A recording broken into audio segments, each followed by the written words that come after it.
Saya penasaran banget nih Mbak, boleh nggak saya tahu Mbak ya, kenapa sih Mbak kok mau melaporkan adik sepupu Mbak ke kita? Ada permasalahan apa yang paling mengganjal di hati Mbak? Karena dia tuh akhir-akhir ini jarang pulang, sering ngelawan orang tuanya.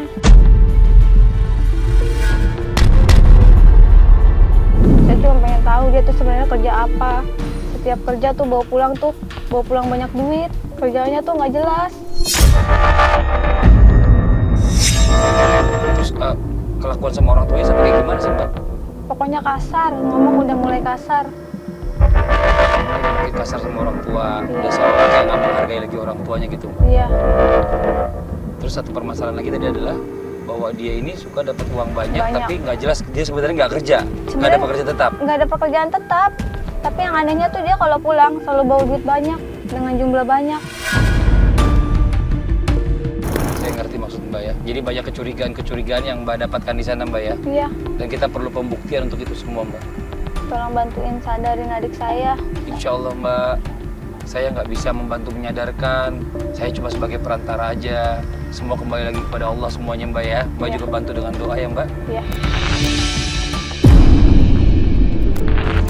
Assalamualaikum warahmatullahi wabarakatuh. Masya Allah, senang sekali saya Fadli bisa bertemu lagi dengan Anda di Bekal Sebelum Ajal. Jangan sampai lupa bahwa dunia ini adalah tempat kita untuk meninggal, bukan tempat kita untuk tinggal selamanya. Dan hari ini target kita adalah seorang wanita. Nama lengkapnya Nur Rahma, dipanggilnya dengan istilah alias Cadel. Jadi target masih usia sangat belia sekali, masih umur 18 tahun. Dan kita mendapat laporan dari kakak sepupunya yang sedikit agak curiga nih dengan saudaranya ini bahwa dia tidak punya pekerjaan tetap. Tapi kok suka membawa uang dengan jumlah yang besar dan banyak dan juga barang-barang mewah. Ini bikin malu keluarga, Amah.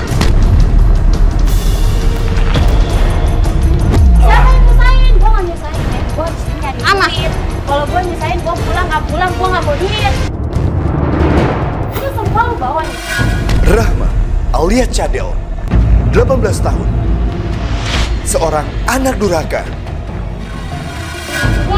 Iya, ini gue yang bawa. Lu apa-apaan, lu bikin malu gue ya. Lu yang bikin malu keluarga, Amah. Dan gue kayak gini. Lu yang bikin malu, Amah. Lu tuh sadar.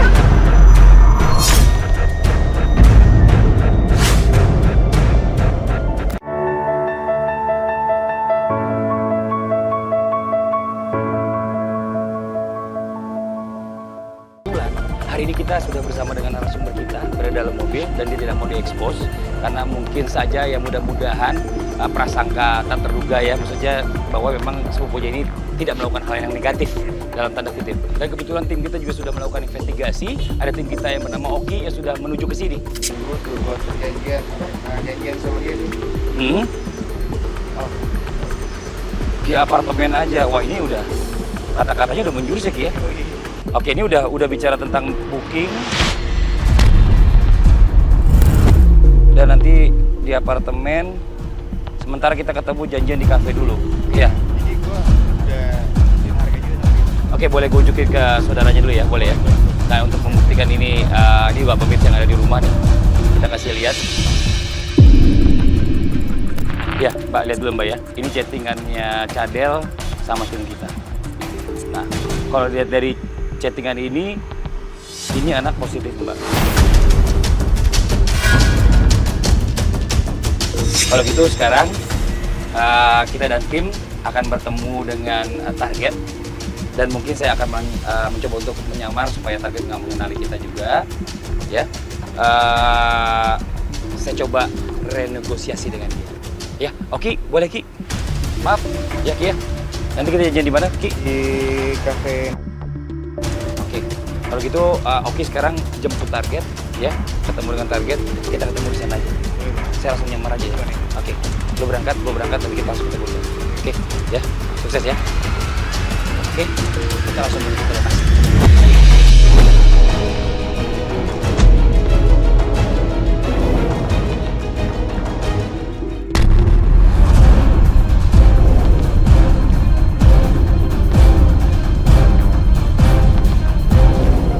Oke pemirsa, sekarang saya udah pakai topi dan juga kacamata untuk menyamar. Mudah-mudahan gak dikenalin sama target. Dan kita akan langsung janjian di tempat tadi kedai kopinya ya, Kopi 68 sama tim kita. Nanti rencananya ntar kita langsung dibawa ke sana, nanti kita akan coba proses negosiasi ulang di sana sampai kita berangkat.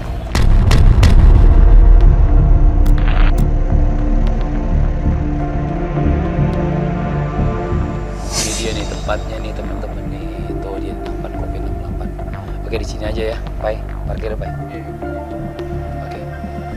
Mbak tunggu sini aja dulu ya, Mbak ya. Mbak lihat aja, nanti Mbak kita kasih saya pakai clip on. Nanti Mbak pakai earphone aja dengerin pembicaraan saya sama Cadel ya Mbak ya. Oke ya Mbak ya. Nanti kalau misalnya ada apa-apa, Mbak keluar ya. Oke Mbak. Oke, situ.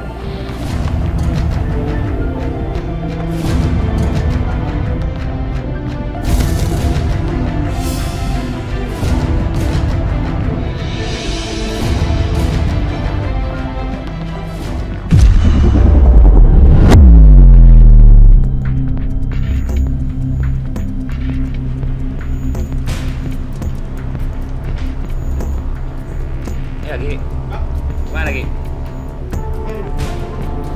Ya sudah. Gini. Oke. Halo. Cadel ya, betul ya? Iya.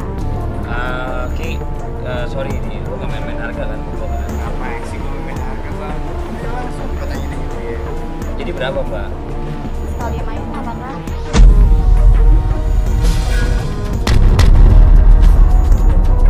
Terus kalau misalnya saya bisa lebih dari 1 hari lah, 1 hari. Berapa jadi? Di atas 2 juta. Lu bilang sama gue 2,5 juta Ki. Iya. Ada tambahan. Yaudah lu tunggu situ deh Ki deh. Lu tunggu situ aja deh. Gitu ya? Iya, gua ngobrol-ngobrol dulu deh. Mbak kalau boleh tahu udah berapa lama nih di dunia ini? Udah jalan 2 tahun.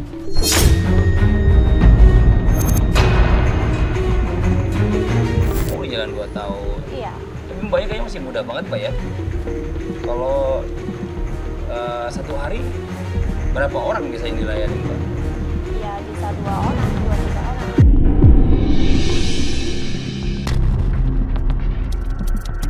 Kalau sepi mungkin 1 orang.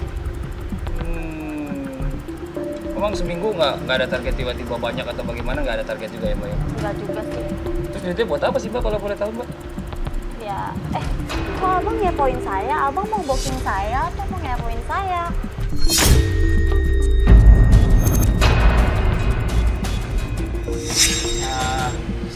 Saya mau booking Mbak.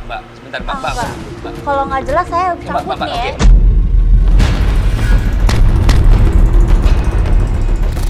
Mbak duduk dulu saya. Buang-buang waktu saya. Ya, oke. Kita ngobrol sebentar sekarang. Kita ngobrol baik-baik. Sekarang saya mau tanya sama Mbak. Loh, ini Bang Fadli atau Bang Fadli? Saya Fadli Mbak. Ketika Fadli melepaskan topi dan kacamata, target mengenali Fadli. Tanpa banyak bicara, target kabur, tapi ditahan oleh Fadli. Kita nggak pulang, nggak tahu, nggak kasih kabar ke orang tua. Ama, lu yang ngapain di sini, Ama? Ini urusan gue, ini kerjaan gue. Lu bikin malu keluarga, Ama. Siapa yang nyusahin? Gue nggak nyusahin, gue di sini nyari duit. Kalau gue nyusahin, gue pulang, gue nggak bawa duit. Itu semua lu bawa nih. Iya, ini gue yang bawa. Lu apa-apa, lu bikin malu gue ya. Lu yang bikin malu keluarga, Ama. Cuma kayak gini. Lu yang bikin malu, Ama.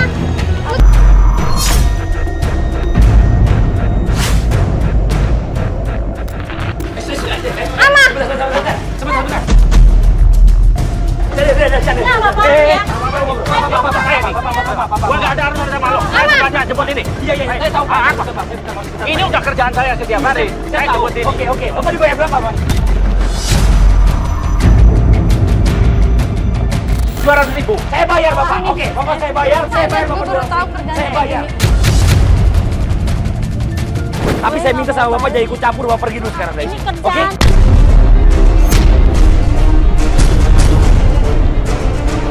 Oke, mau pergi. Lu harus tahu, Mak. Mak lu tuh sakit.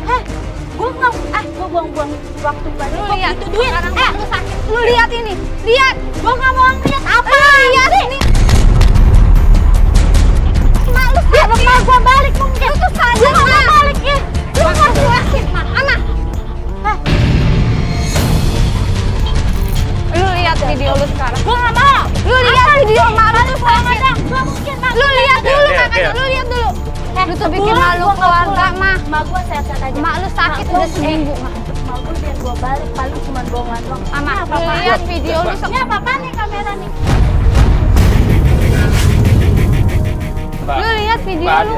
Mak lu dulu, Mah. Lu lihat. Mbak Del dengerin dulu kakak sepupunya ngomong, coba. Lihat, Mah. Mak lu tuh sakit Mah udah seminggu. Lu lihat sekarang. Gua nggak mau ngeliat. Lu lihat. Gua nggak mau ngeliat. Lu lihat, Mah. Tolong, Mah. Gua nyari duit. Gua malu ada kamera kayak gini. Maksud lu apaan? Lu mau bikin malu gua?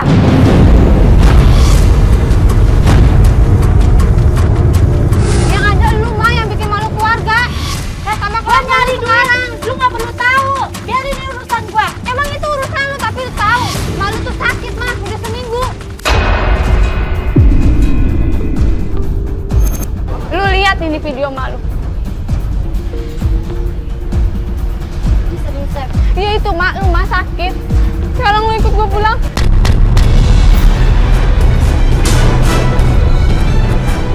Kalau pulang, gue bakal ngirimin duit buat mak gua. Mak lu nggak butuh duit mah. Mak lu butuh lu pulang. Lu berhenti kerja kayak gini. Lu kerja kayak gini cuma bikin malu keluarga. Gue kayak gini karena gue sayang sama lu, Mah. Mak lu tuh kayak gitu karena sayang sama lu. Sayang sama keluarga, makanya gue nyari duit kayak gini. Tapi cara lu belum ada enak. Tapi cara lu nyari duit kayak gini nggak bakal bikin hidup lu bahagia. Mbak tenang dulu, Mbak tarik nafas dulu. Ayo tarik nafas dulu. Mbak tarik nafas juga, ayo. Ini saya nggak mau ikut campur masalah keluarga. Tapi ini bicara masalah tentang orang tua yang sayang sama Mbak, yang peduli sama Mbak, yang sakit karena mikirin Mbak. Mbak capek-capek cari uang, menghalalkan segala cara untuk ngebahagiain orang tua, saudara. Tapi apa jadinya Mbak? Mbak punya uang banyak, tapi orang tua Mbak nggak sayang sama Mbak. Mbak yakin seperti itu? Nggak mau. Mbak mau nggak ketemu orang tua Mbak lagi? Mbak mau uang Mbak banyak, tapi nggak bisa ketemu lagi sama ibu Mbak. Nggak mau.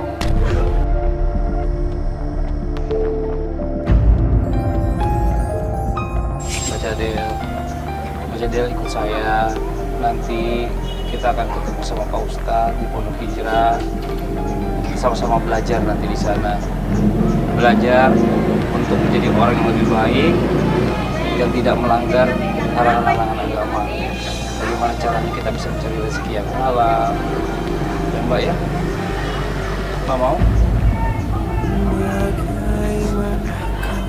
Oke kalau gitu, sekarang kita harus berangkat ke tulisannya Mbak ya. Gak apa-apa ya Mbak ya? Mbak batalin semua booking-bookingan Mbak, dibatalin semua. Kalau bisa, mulai hari ini jangan dilanjutin lagi. Ayo, saya Mbak.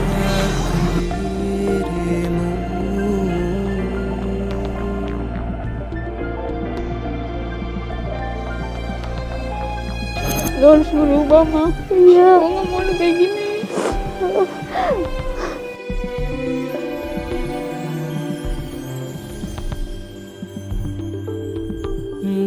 Bagaimanakah bila saat Ya. Kalau ikut Bang Handik, nanti masalah baju gua anterin. Ya? Iya. Nanti diantarin baju-bajunya Mbak ya. Oke, Saya titip sekarang adik Mbak saya, ikut Bang. saya. Iya. Iya Mbak, sini. Silakan.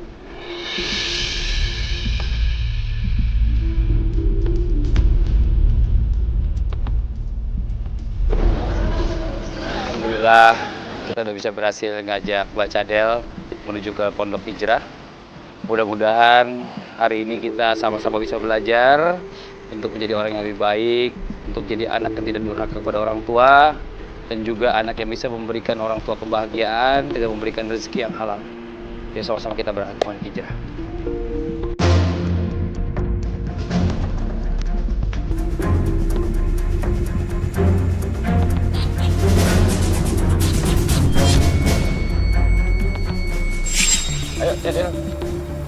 Ustadznya lagi ada di bawah nih. Di bawah. Iya. Assalamualaikum Ustadz. Waalaikumsalam warahmatullahi wabarakatuh. Kirain lagi di mana kita udah muter ke sana nggak ada. Alhamdulillah, hari kenalin nih. Ini dia tamu kita hari ini, namanya Cadel. Ya, jadi hari ini kita ajak dia mau masuk ke sama Ustadz.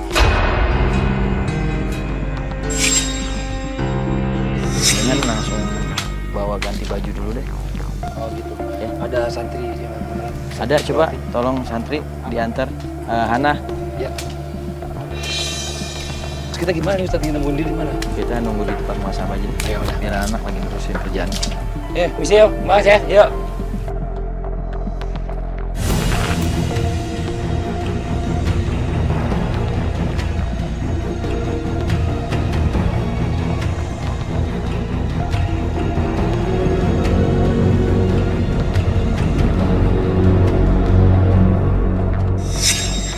Mbak Cadel, ini sekarang kita udah ketemu sama Ustadz.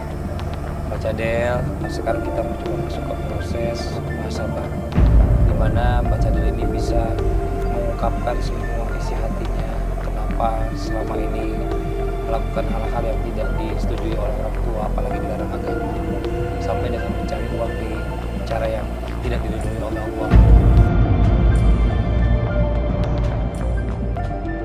Apa nama asli? Subhanallah, Bapak. Iya Ustaz. Ini nama yang istimewa yang diberikan oleh orang tua. Nur Rahmah artinya cahaya rahmatnya Allah Subhanahu wa Ta'ala. Mulai sekarang sudah masuk di rumah hijrah, saya panggil dengan nama Nur Rahmah. Orang tua, Masih. bagaimana perlakuan sehari-hari Rahmat terhadap kedua orang tua? Jadi gini Pak Ustadz, saya suka ngebantah kedua orang tua saya.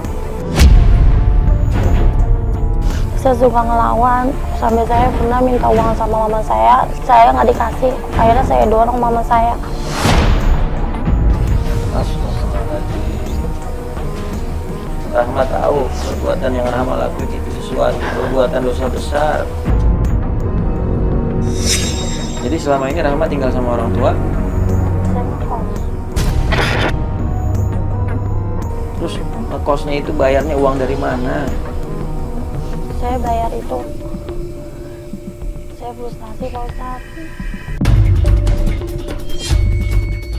Saya dijurumusin sama teman saya sendiri.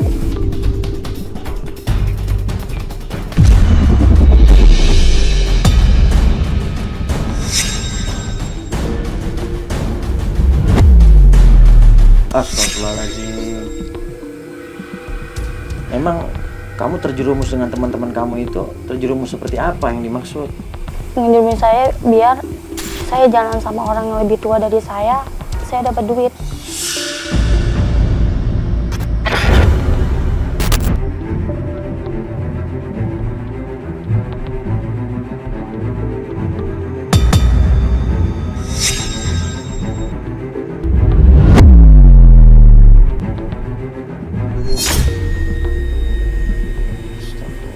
Maksudnya apa nih? Ngejual diri saya. Astagfirullahaladzim. La haula wa la quwata illa billah.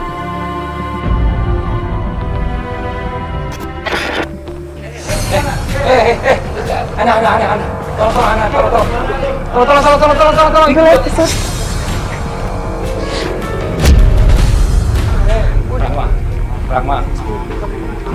Rahma, selesaiin dulu proses muhasabah itu Pak Ustadz, biar Rahma juga lebih lega hatinya. Saya malu Bang, saya malu.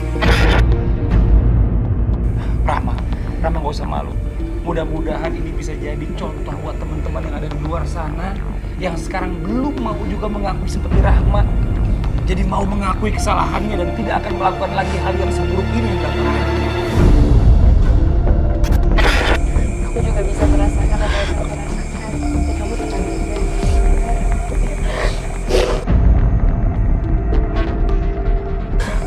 Kita lihat ya. Iya. Muhasabah. Ya, bawa merah nggak ya? Ayo teman-teman.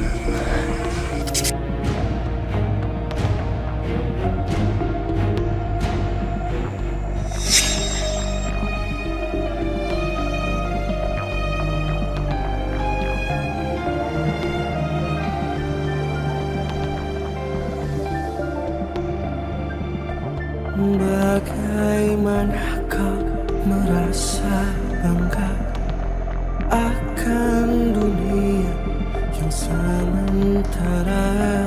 Bagaimanakah bila semua Allahu Akbar.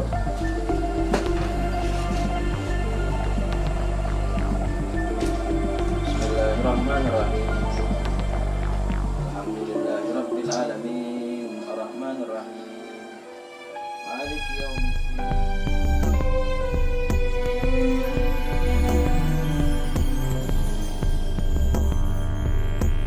Bagaimanakah bila saatnya Assalamualaikum waktu warahmatullahi terhenti tak kau sadari? Bagaimanakah bila saatnya waktu terhenti tak kau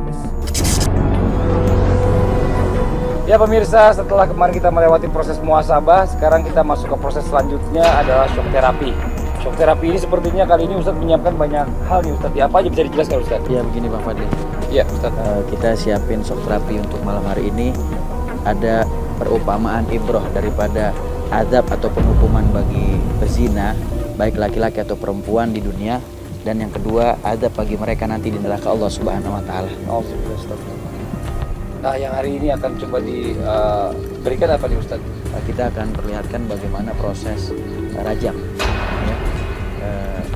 Ketika seseorang yang melakukan perzinahan, kita rajam, kita lemparin batu kecil ya sampai dia meninggal dunia. Sebagaimana di dalam Al-Qur'an surah An-Nur, Allah Subhanahu wa taala berfirman, "Wazaniyatu wazani fajlidu kulla wahidin minhuma mi'atu jaldah." Sesungguhnya ketika ada perempuan dan laki-laki melakukan perzinahan, maka hendaklah dijaldah bagi mereka keduanya dengan 100 pecutan. Dan untuk azab di neraka, di dalam berbagai hadis Rasulullah SAW menjelaskan bahwa ada orang-orang yang berzina nanti di neraka mereka akan dipanggang di dalam api neraka. Dan dalam sebagian riwayat lagi dikatakan bahwa dia akan ditusuk dengan besi panas. Nah, sekarang mungkin untuk lebih jelasnya lagi, mungkin bisa disimulasikan aja Ustadz. Ya, boleh. Coba tolong dibantu bawa. Ya.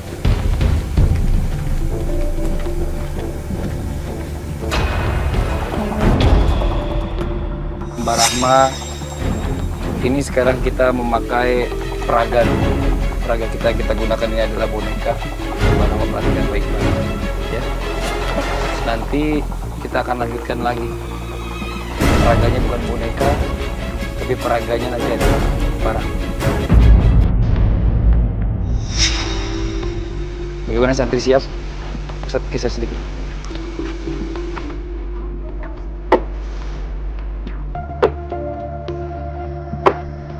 Allahu Akbar.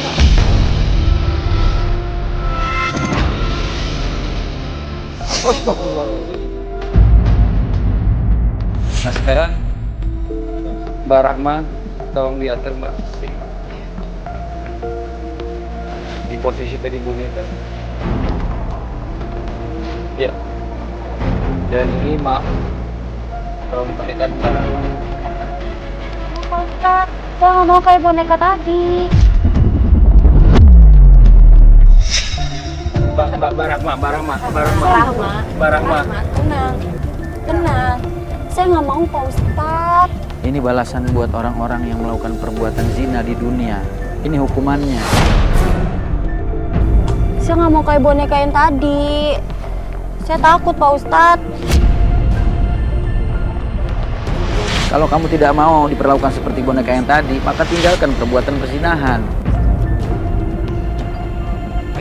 Ayo Mbak Rahma. Oke, gimana Ustadz? Ya. Para santri udah siap semuanya? Siap.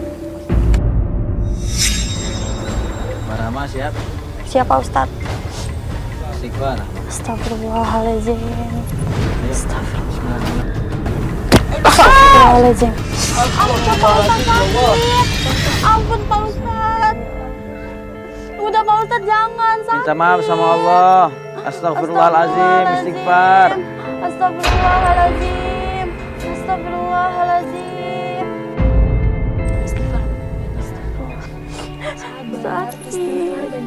sama Allah. Mbak Rahma buka mata Mbak. Sakit gak tadi? Sakit. Sakit. Tolong Mbak Hana dibuka. Dibantu buka.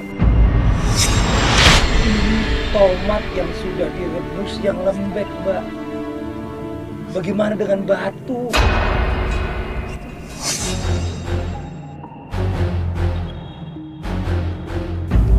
Bayangkan baik-baik, Mbak.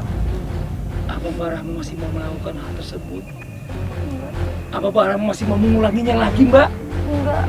Mbak Rahma yakin? Mbak Rahma yakin? Yakin. Yakin Mbak Rahma?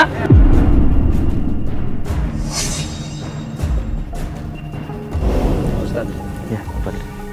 ini gimana Pak Ustaz? Kita mau lanjutin lagi shock terapi yang berikutnya. Ya, kita perlihatkan bagaimana ibroh nanti di neraka.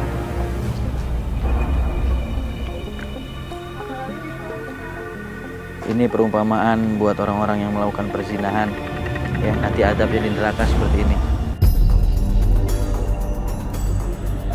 Tadi seperti yang saya terangkan, bahwasanya orang-orang yang dia melakukan perbuatan zina di dunia, ketika mereka tidak mendapatkan hukuman di dunia, maka nanti dia akan mendapatkan adab di nerakanya Allah Subhanahu wa taala kalau mereka tidak bertobat kepada Allah taubatan nasuha. Kecuali orang-orang yang bertobat kepada Allah Subhanahu wa taala taubatan nasuha, maka mereka akan mendapatkan ampunan daripada adabnya Allah Subhanahu wa taala di neraka.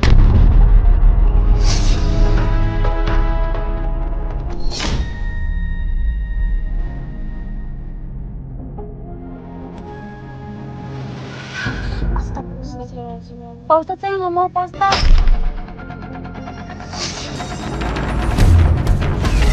Astagfirullahaladzim, ya Allah. Pak Ustadz, udah Pak Ustadz, saya takut. Oke, Mbak Rahma siap ya? Ini mau ditusuk Mbak Rahma? Enggak, saya nggak mau, saya nggak mau. Kalau dipegangin aja udah. Enggak, saya nggak mau, Mbak. Saya nggak mau, saya nggak mau. Rama, sabar. Masuk, dipegangin aja, Saya nggak mau, saya nggak mau. Pak Ustadz, saya takut. Pasti sakit rasanya, saya nggak bisa ngebayangin. Makanya mulai dari sekarang Mbak Rahma harus bertobat kepada Allah Subhanahu wa taala taubatan nasuha. Karena syarat daripada taubatan nasuha itu yang pertama harus menyesali perbuatan dosa yang kita lakukan. Yang kedua, meninggalkan perbuatan dosa itu untuk selamanya. Yang ketiga, berjanji untuk tidak kembali kepada perbuatan dosa tersebut. Kalau dosa itu berkaitan dengan hak orang lain, maka kita harus meminta ridha dan maafnya. Dan ini adalah kesalahan yang besar, termasuk perbuatan yang diharamkan oleh Allah Subhanahu wa taala, termasuk daripada dosa besar. Udah cukup, Pak Ustadz, saya mau taubat, Pak Ustadz, saya nggak mau ngulangin lagi. Saya mohon ampun, ya Allah.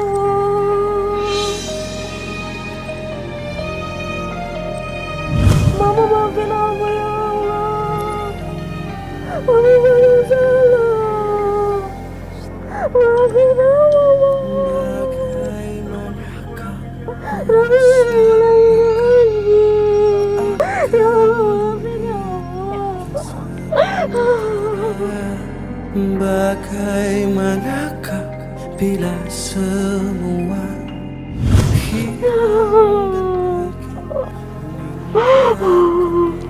Biar kamu juga istighfar. Gak usah ngulangin yang lalu. Fadli, kayaknya biar Mbak Rahma dibawa istirahat dulu aja. Oke, Ustaz. Oke, ya Mbak Hana, dibawa istirahat dulu aja. Baik, Ustaz. Ya, sudah kita akan lewati proses berikutnya.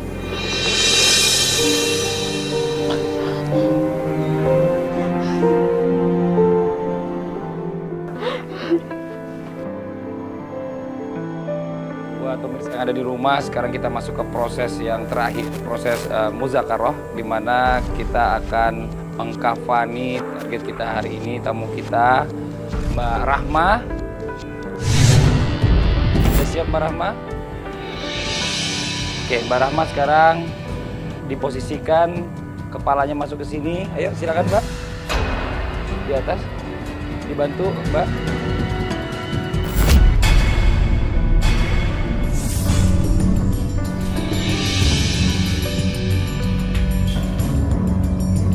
Saya takut, Pak Ustadz.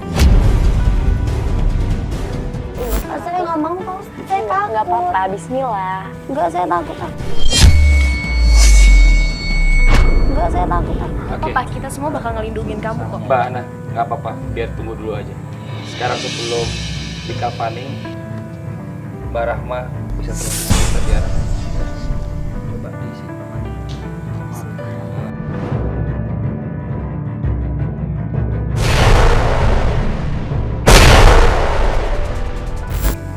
Saya nggak mau. tolong pegang, Mbak, tolong pegang, tolong. Saya nggak mau Pak Ustadz. Gitu. Lu nggak ngerasain apa yang gua rasain. Tapi kamu harus ngejalanin ini semua. Saya Ini nggak proses mau. terakhir, Rahma. Insya Allah mudah-mudahan dari proses zikrul maut ini kamu jadi inget mati, jadi bertobat sama Allah Subhanahu Wa Taala, ninggalin dosa yang pernah kamu lakuin semuanya. Dan hati kamu bisa berubah menjadi orang yang lebih baik lagi.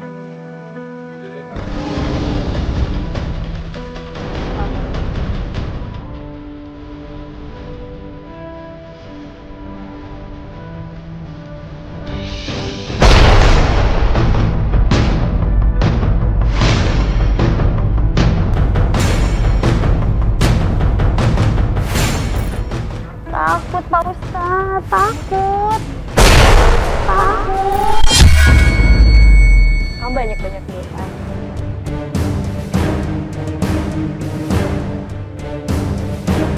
Pak Ustadz takut. Istighfar, Rahma, istighfar, Rahma. Tahu Pak Ustadz, saya belum mau masuk. Kita semua bakal bertemu dengan kematian sekarang ataupun nanti. Cuman kita tinggal nunggu waktu kapan nyawa kita dicabut oleh Allah Subhanahu Wa Taala. Mbak Rahma dengar saya. Iya. Mbak Rahma, mungkin ada yang mau disampaikan. Seandainya pada saat kita kafani saat ini dan Mbak Rahma nggak kembali lagi ke dunia, apa yang mau disampaikan kepada orang tua Mbak Rahma? Saya mau minta maaf. Saya belum bisa bahagiain orang tua saya.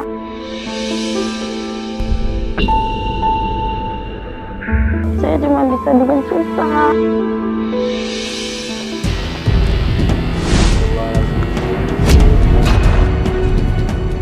Takut Pak Ustadz. Tinggal diangkat aja Ustaz ya. Ya, ayo, tolong dibantu, ayo. La ilaha illallah, la ilaha illallah, la Saya nggak mau Pak Ustadz. Pak Ustadz. illallah, la ilaha illallah, la ilaha illallah.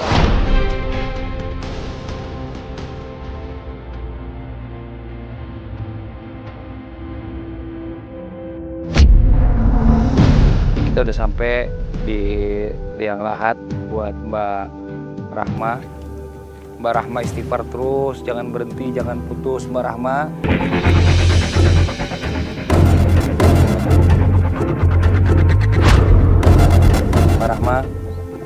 Mbak Rahma lihat sebelah Mbak Rahma. Dan ini adalah tempat kita yang amat istimewa. Kenapa? Karena ini adalah pintu pertama ketika kita masuk ke dalam akhirat. Kata Rasulullah SAW, Al-Gobru awalu manzilin min manazil akhirah. Sesungguhnya kubur itu adalah pintu pertama ketika kita mau menembus akhirat. Jadi ketika kita mau bertemu dengan segala macam proses pengadilan Allah Subhanahu Wa Taala, maka kita masuk dulu dalam kubur. Oke, buat santri 3 orang bisa masuk bawah yang badannya gede-gede. Ayo, boleh turun ke bawah duluan. Turun di atas kepalanya sendiri. Astagfirullahaladzim. Mbak Rahma, ini sekarang Mbak Rahma udah dalam liang lahat, ya, tempat peristirahatan kita terakhir. Sebelum nanti kita tutup, ada orang yang mau ngomong sama Mbak Rahma.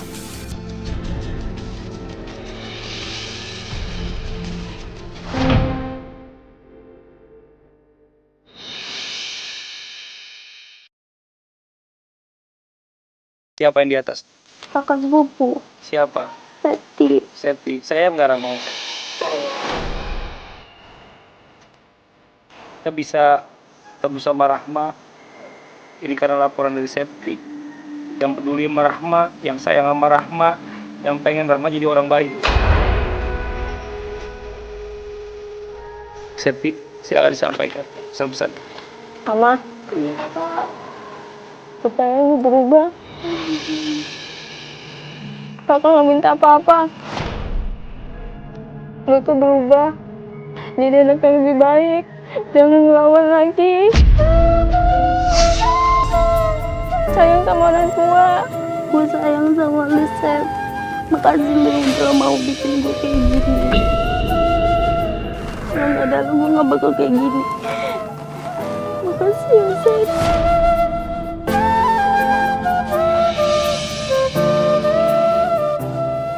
Kalau gue nggak mau gue diterima bapak gue ya, Sep. Jagain dia, Sep. Gue sayang kedua orang tua gue.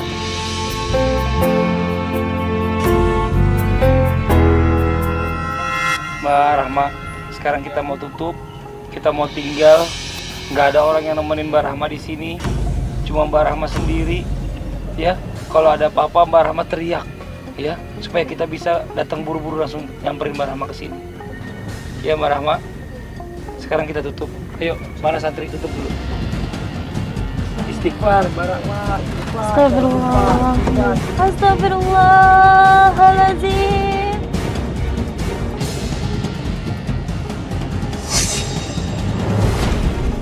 Ustaz, ini dia teriak-teriak nih Ustaz, udah gak tahan. Kenapa Ustaz? Mungkin dia merasakan reaksi sesuatu di dalam. Ini anak agak-agak keras hatinya nih Ustaz. Dari tadi kita coba mengarahkan Rahma ini agak susah. Ini Mudah-mudahan ini jadi pelajaran yang berharga buat dia. Astagfirullahaladzim. Pak Ustadz gak kuat, Pak Ustadz sakit. Pak Ustadz gak kuat, Pak Ustadz. Udah, Pak Ustadz. Pak Ustadz. Ya. Pak Ustadz. Istighfar, istighfar. Istighfar. Lampu-lampunya ya, lampu. Astagfirullahaladzim. Astagfirullah, istighfar.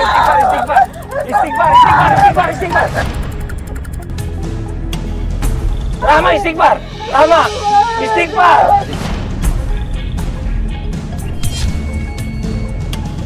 Santi turun, tolong bantu.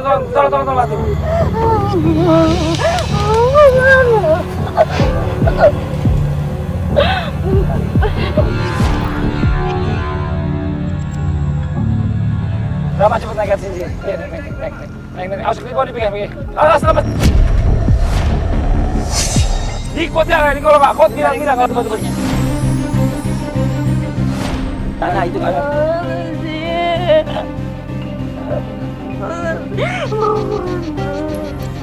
Astagfirullahaladzim.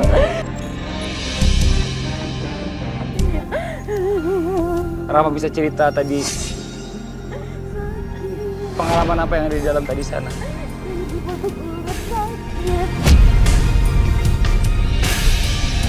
Tadi gimana Rahma? Astagfirullah. Rahma ngerasain kaki dipatok ular. Iya, dililit ular. Pak Fadli, ini satu tanda bahwa apa yang Allah Subhanahu wa taala pengen kasih lihat kepada target kita kali ini, bahwa Allah menghendaki Rahma ini meninggalkan kemaksiatan dosa yang pernah dia lakukan. Rahma mau tobat. Rahma janji Rahma mau tobat. Dia janji. Yang keras suara janji. Rahma mau tobat. Rahma mau jadi orang baik. Rahma mau tinggalin semua kemaksiatan. Janji. Rahma mau berbakti sama orang tua, janji. Allahu Akbar, astagfirullahaladzim. Di mana Mama, Sep? Mau ketemu Mama, Sep. Rahma janji, Rahma gak bakal melakukan kemaksiatan yang pernah Rahma lakuin lagi. Tinggalin kemaksiatan itu, Rahma. Ini baru percobaan dikubur, Rahma. Nanti kalau seandainya beneran dikubur, ajal dipanggil oleh Allah Subhanahu wa taala, Rahma gak ada yang nemenin Rahma di dalam kubur. Cuman yang nemenin amal soleh. Kalau nggak punya amal soleh, apa yang mau diharapin, Rahma? Setiap hari kita dapat pelajaran berbeda, Ustaz. Iya. Dan tolong dipimpin doa Pak Ustadz. Mudah-mudahan. Sedikit saya jelasin Bang Fadli ya. Iya, boleh Ustadz. Tadi apa yang dirasakan oleh Rahma di dalam ketika kita tinggalkan di dalam kubur, dia merasakan kakinya dililit oleh ular besar. Astagfirullah. Bahkan kakinya dipatok oleh ular. Dan dia mencium bau-bau bangkai, bau yang tidak sedap di dalam kubur. Ini jadi pelajaran yang besar buat Rahma dan juga buat semua pemirsa yang menyaksikan acara ini. Bahwa sesungguhnya Allah Subhanahu wa Ta'ala bukan hanya Maha Pengampun, lagi Maha Penyayang, tapi sesungguhnya Allah Subhanahu wa Ta'ala juga Maha Dahsyat azab dan siksanya buat orang-orang yang bermaksiat tidak mau bertobat kepada Allah Subhanahu wa Ta'ala. Kita doakan supaya Rahma ini bisa kembali ke jalan yang benar dan Amin. meninggalkan segala maksiat. Amin. Ya Allah, ya Tuhan kami, berikan kami hidayah taufik-Mu agar kami istiqamah di dalam kebaikan, agar kami sebenar-benarnya berhijrah di jalan-Mu ya Allah. Ya Allah, ampuni dosa kami, dosa kedua orang tua kami. Matikan kami dalam keadaan iman, matikan kami dalam keadaan Islam, matikan kami husnul khatimah. Wa sallallahu ala sayyidina Muhammadin walhamdulillahi rabbil alamin.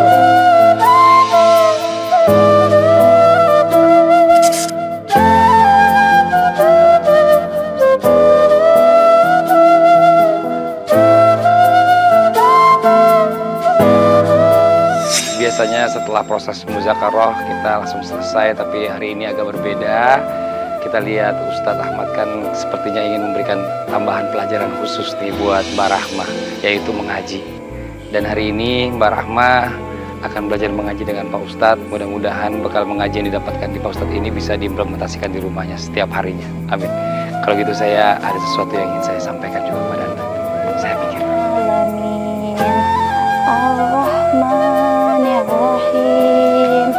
Maliki yaumiddin. Pemirsa, saya sudah punya surprise buat Rahma, di mana kita bisa menghadirkan ibunda tercintanya yang sebenarnya sedang sakit, tapi menyempatkan waktunya untuk bisa hadir ke sini dan ingin melihat langsung seberapa besar perubahan dari anaknya tercinta Mbak Rahma. Nah, buat ibu, sebelumnya saya mengucapkan terima kasih banyak. Di dalam keadaan kondisi ibu yang kurang sehat, ibu bisa menyempatkan diri ibu untuk hadir ke sini. Ya walaupun sedikit memaksakan ibu ya. Nah, saya pengen ibu juga melihat perubahan dari Mbak Rahma setelah menjalankan proses yang diterapkan oleh Ustadz Ahmad Kad. Nah, ibu bisa mendengar sendiri kalau sekarang Rahma sedang mengaji. Ibu ingat kapan Rahma mengaji terakhir? Mas, saya udah lama banget nggak pernah ngaji. Ibu dengerin nih. Sekarang ibu dengerin.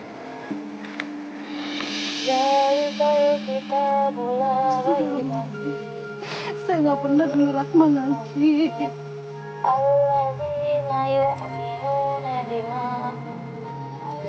Saya kangen gitu suara mengaji seperti ini.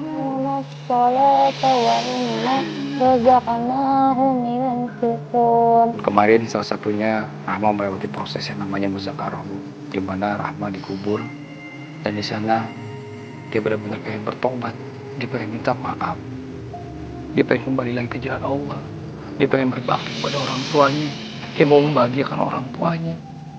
Banyak pengalaman yang didapat oleh Rahma, bahkan dia sampai berteriak-teriak karena dia merasa ada yang melilit kakinya, ada ular di sana dan mencium bau bangkai. Astagfirullahaladzim. Dosa apa yang dibunuh anak saya? Kita juga nggak tahu, tapi yang jelas Rahma mau berubah. Rahma berusaha ingin jadi orang baik. Dia butuh dukungan, dia juga butuh ibu, dia butuh doa dari ibu. Sekarang ibu ketemu Mbak Rahma ya. Ibu siap melihat Rahma yang baru, insya Allah. Ayo. Pak Rahma, habis baca Al-Quran, sekarang saya mau tanya, seandainya Rahma dipertemukan dengan Ibu Rahma, kan Rahma bilang kangen, rindu mau ketemu ibu, mau ketemu mama. Coba sampein apa yang Rahma mau sampein di kamera ini. Ma kangen. Maafin Ama ya, sudah membangkang Mama, sudah ngelakar, sudah berani membangkang Mama gara-gara uang. Maafin ya, Mak. Mama janji gak akan ulangi lagi.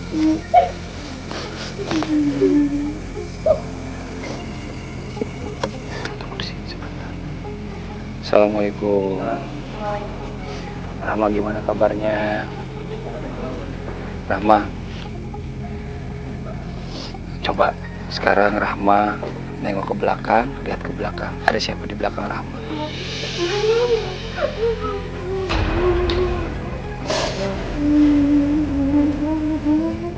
Mama tolong aku ini. Tapi Mama janji gini lagi.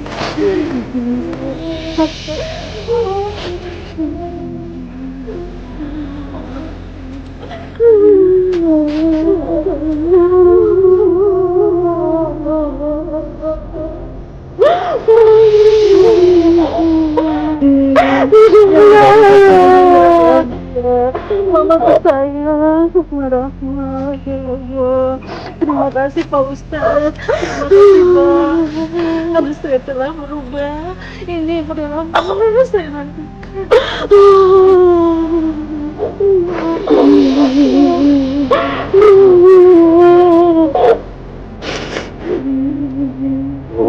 Ibu, Masya Allah. Ibu, ya, Ibu hari ini ketemu sama Rahma. Ibu doain, ya Bu ya. Mudah-mudahan Rahma ini bisa istiqomah di jalan Allah, selalu berbuat kebaikan dan meninggalkan segala kemaksiatan, Ibu ya. Kita ini cuma titipan aja, Bu. Apalagi saya, Pak Ustadz, kita ini hanya perantara aja. Semua kembali lagi kepada Rahma. Ustaz, ada yang mau disampaikan silakan. Mudah-mudahan Rahma bisa sayang sama orang tua ya. Rahma sayang sama mama, bisa berbakti sama orang tua. Mudah-mudahan bisa jaga sholat 5 waktu. Amin. Tinggalin teman-teman yang kagak benar, ketemu dengan orang-orang yang baik, orang-orang yang salehah. Ya, mudah-mudahan jadi asbab ini Allah mantepin hijrahnya. Allah berikan taufik hidayah.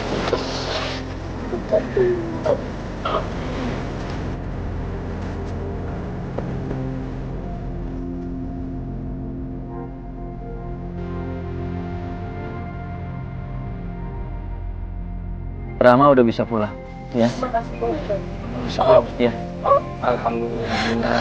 Dan mumpung saya ada di rumah, ini mudah-mudahan bisa jadi pelajaran kita semuanya. Dan mudah-mudahan ini bukan hanya tontonan, tapi bisa jadi tuntunan buat kita semuanya untuk menjadi orang yang lebih baik lagi. Dan ingat, jika ada takut, azab memenggal, siapkan bekal sebelum ajal. Assalamualaikum warahmatullahi wabarakatuh.